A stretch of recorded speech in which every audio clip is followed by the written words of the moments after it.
Hello दोस्तों, जय हिंद। आज हम पढ़ने वाले UP TET C TET science के 30 महत्वपूर्ण प्रश्नों को। आइए क्वेश्चन नंबर फर्स्ट देखते हैं। क्वेश्चन नंबर फर्स्ट क्या कह रहा है कि कपास के रेशे कहाँ से प्राप्त होते हैं। पहला ऑप्शन है आंतरिक फल भित्ति, कर्णिका, बीजावरण या फल भित्ति। दोस्तों यहाँ पर आपका ऑप्शन नंबर सी सही हो जाएगा, बीजावरण। क्वेश्चन नंबर नेक्स्ट पे चलते हैं। क्वेश्चन नंबर नेक्स्ट आपसे कह रहा है कि अवायवीय श्वसन का अंतिम उत्पाद क्या है। शराब, कार्बन डाइऑक्साइड और ऊर्जा, पायरुविक अम्ल और ऊर्जा, कार्बन डाइऑक्साइड और जल या कार्बन डाइऑक्साइड और पानी। दोस्तों इसका जो सही ऑप्शन होगा ऑप्शन नंबर ए होगा, शराब, कार्बन डाइऑक्साइड और ऊर्जा जो होता है अवायवीय श्वसन का अंतिम उत्पाद होता है। क्वेश्चन नंबर थर्ड, निम्नलिखित में से कौन सा एक खाद्य कवक है।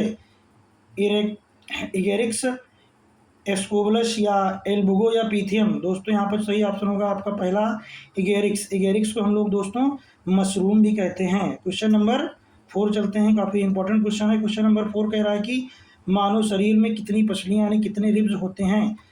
22, 26, 24 या 28। तो मानव शरीर में कितनी पसलियाँ होती हैं दोस्तों, तो मानव शरीर में 24 पसलियाँ होती हैं। ऑप्शन नंबर सी बिल्कुल सही हो जाएगा। क्वेश्चन नंबर 5, गाय की कौन सी नस्ल दोहरे उद्देश्य की होती है। गिर, जर्सी, सिंधी या थारपारकर। दोस्तों यहाँ पर थारपारकर आपका बिल्कुल सही ऑप्शन हो जाएगा, option number D. Question number 6 पर चलते हैं। क्वेश्चन नंबर 6 क्या कह रहा है दोस्तों कि प्रकाश संश्लेषण का मुख्य उत्पाद क्या है। प्रकाश संश्लेषण का मुख्य उत्पाद क्या है। Oxygen, glucose, carbon dioxide, CO2। दोस्तों यहाँ पर सही ऑप्शन आपका बी हो जाएगा, ग्लूकोज। क्वेश्चन नंबर नेक्स्ट पे चलते हैं दोस्तों, देखते हैं क्वेश्चन नंबर 7 क्या कह रहा है। क्वेश्चन नंबर 7 कह रहा है कि कोशिका की संरचनात्मक और क्रियात्मक इकाई किसे कहा जाता है। कोशिका की संरचनात्मक और क्रियात्मक इकाई किसे कहा जाता है। ऑप्शन है ऊतक, अंग, कोशिका या अणु। तो दोस्तों इसका जो सही आंसर होने वाला है आंसर सी, कोशिका इसका सही आंसर होगा। क्वेश्चन नंबर 8, बल का सही मात्रक क्या होता है।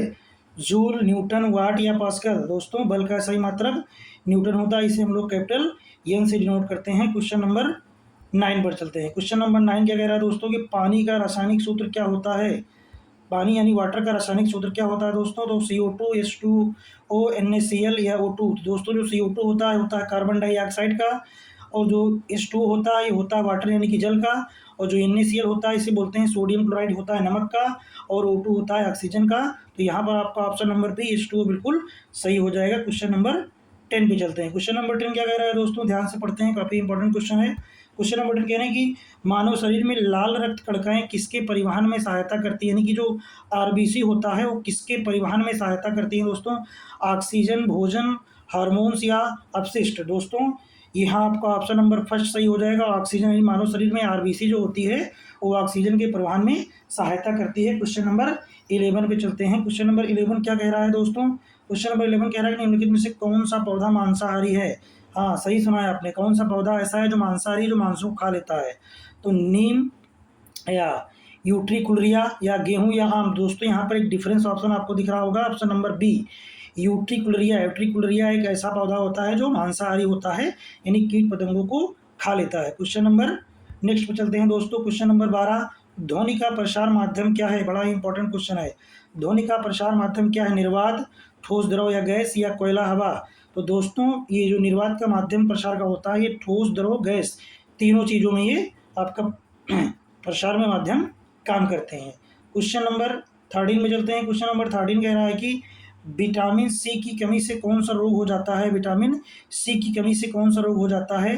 बेरी, स्कर्बी, रतौंधी या पॉलीस्कोरल। तो दोस्तों यहाँ पर आपका ऑप्शन नंबर बी बिल्कुल सही होगा, स्कर्बी। विटामिन सी की कमी से स्कर्बी नामक रोग हो जाता है। क्वेश्चन नंबर 14 चलते हैं। कह रहे हैं कि चुंबक के किस ध्रुव से दूसरे चुंबक का उत्तरी ध्रुव आकर्षित होता है। चुंबक के किस ध्रुव से दूसरे चुंबक का उत्तरी ध्रुव आकर्षित होता है। दोस्तों ऑप्शन है उत्तरी ध्रुव, दक्षिणी ध्रुव, दोनों इनमें से कोई नहीं। तो इसका सही ऑप्शन बी होगा, दक्षिणी ध्रुव। दक्षिणी ध्रुव से दूसरे चुंबक का उत्तरी ध्रुव आकर्षित होता है। इसी के साथ क्वेश्चन नंबर नेक्स्ट चलते हैं। Question number 15। क्वेश्चन नंबर 15 क्या कह रहा है दोस्तों, देखते हैं। क्वेश्चन नंबर 15 कह रहा है कि निम्न में से कौन सा अम्ल है। NaOH, HCl, KOH या CaOH का होल ट्वाइस। तो दोस्तों यहाँ पर HCl इसको बोलते हैं, हाइड्रोजन क्लोराइड HCl यहाँ पर आपका अम्ल कहलाएगा, यानी ऑप्शन नंबर भी बिल्कुल सही हो जाएगा। क्वेश्चन नंबर नेक्स्ट चलते हैं। क्वेश्चन नंबर 16 यानी क्वेश्चन नंबर 16 क्या कह रहा है दोस्तों कि सूर्य की पृथ्वी तक प्रकाश की यात्रा करने में कितना समय लगता है दोस्तों। तो इसमें 8 मिनट 8 सेकंड 1 घंटा 1 दिन। तो दोस्तों इसका ऑप्शन नंबर ए सही हो जाएगा। लगभग 8 मिनट का समय लगता है सूर्य से पृथ्वी तक प्रकाश को पहुंचने में। क्वेश्चन नंबर नेक्स्ट देखते हैं। क्वेश्चन नंबर 17 पौधों में जल का परिवहन किसके द्वारा होता है। फ्लोएम, जाइलम, कोशिका द्रव या स्टोमेटा। दोस्तों यहाँ पर आपका ऑप्शन नंबर बी बिल्कुल सही हो जाएगा। जाइलम के द्वारा पौधों में जल का परिवहन होता है। क्वेश्चन नंबर नेक्स्ट चलते हैं। क्वेश्चन नंबर 18 ऊर्जा का संरक्षण का नियम किसका है। ऊर्जा का संरक्षण का नियम किसका है। तो ऑप्शन है इसमें न्यूटन, आइंस्टीन और ऊर्जा संरक्षण का नियम।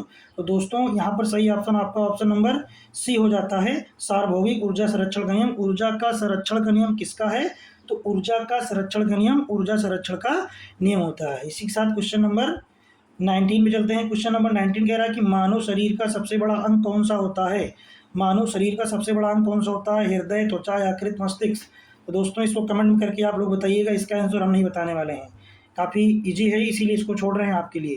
क्वेश्चन नंबर 20 देखते हैं। क्वेश्चन नंबर 20 क्या कह रहा है कि नाइट्रोजन चक्र में मुख्य रूप से क्या होता है। नाइट्रोजन का स्थिरीकरण, ऑक्सीजन का निर्माण, कार्बन चक्र या जल का वाष्पीकरण। दोस्तों तो इसका सही ऑप्शन यहाँ पर हो जाएगा आपके लिए नाइट्रोजन का स्थिरीकरण होगा। ऑप्शन नंबर फर्स्ट बिल्कुल सही होगा। क्वेश्चन नंबर 21 पे आते हैं। बड़ा ही इंपॉर्टेंट क्वेश्चन है। विद्युत धारा का एसआई मात्रक क्या होता है। विद्युत धारा का एसआई मात्रक क्या होता है। वोल्ट, एम्पियर, ओम या वाट। तो दोस्तों विद्युत धारा का एसआई मात्रक होता है एम्पियर। ऑप्शन नंबर बी यहाँ से, जिसको हम कैपिटल ए से डिनोट करते हैं। दोस्तों क्वेश्चन नंबर 22 देखते हैं।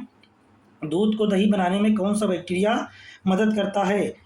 यहाँ पे ऑप्शन पहला है लैक्टोबैसिलस, ई कोलाई या स्ट्रेप्टोकोकस या इनमें से कोई नहीं। तो ऑप्शन नंबर फर्स्ट बिल्कुल सही हो जाएगा आपका यहाँ पे।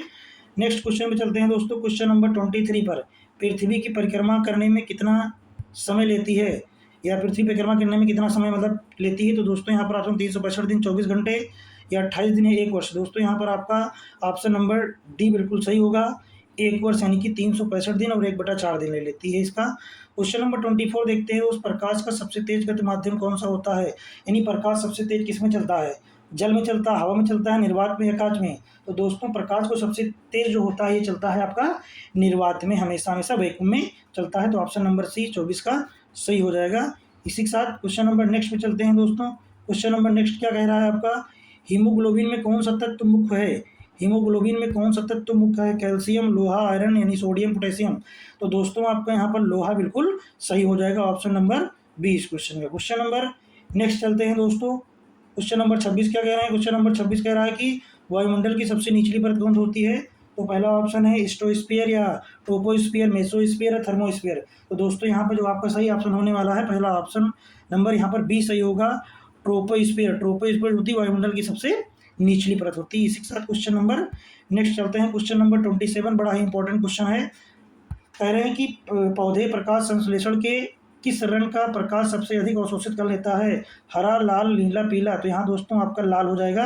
लाल सबसे अधिक यहाँ पर अवशोषित करता है। तो ऑप्शन नंबर बी बिल्कुल सही हो जाएगा। क्वेश्चन नंबर 28 एसिड और बेस की प्रक्रिया से क्या बनता है। अगर दोस्तों अगर एसिड और बेस दोनों को कि अम्ल और क्षार मिला दें तो वहाँ पर क्या बनता है। तो नमक प्लस जल, केवल नमक, केवल जल या गैस। दोस्तों यहाँ पर आपका ऑप्शन नंबर फर्स्ट बिल्कुल सही होगा, नमक प्लस में जल। जब एसिड और बेस की प्रतिक्रिया कराते हैं वहाँ पर नमक और जल दोनों एक साथ बन जाते हैं। क्वेश्चन नंबर नेक्स्ट पे चलते हैं दोस्तों। क्वेश्चन नंबर 29 बड़ा ही प्यारा क्वेश्चन है। कह रहे हैं कि डार्विन का सिद्धांत क्या है। प्राकृतिक चयन, आनुवंशिकता, कोशिका सिद्धांत या गुरुत्वाकर्षण। दोस्तों यहाँ पर डार्विन ने जो दिया था प्राकृतिक चयन, यानी कि ऑप्शन नंबर फर्स्ट बिल्कुल सही हो जाएगा। डार्विन का सिद्धांत क्या होता है, प्राकृतिक चयन। क्वेश्चन नंबर लास्ट देखते हैं दोस्तों। यहाँ पर क्या है कि सौरमंडल का सबसे बड़ा ग्रह कौन सा होता है। सौरमंडल का सबसे बड़ा ग्रह कौन सा है दोस्तों।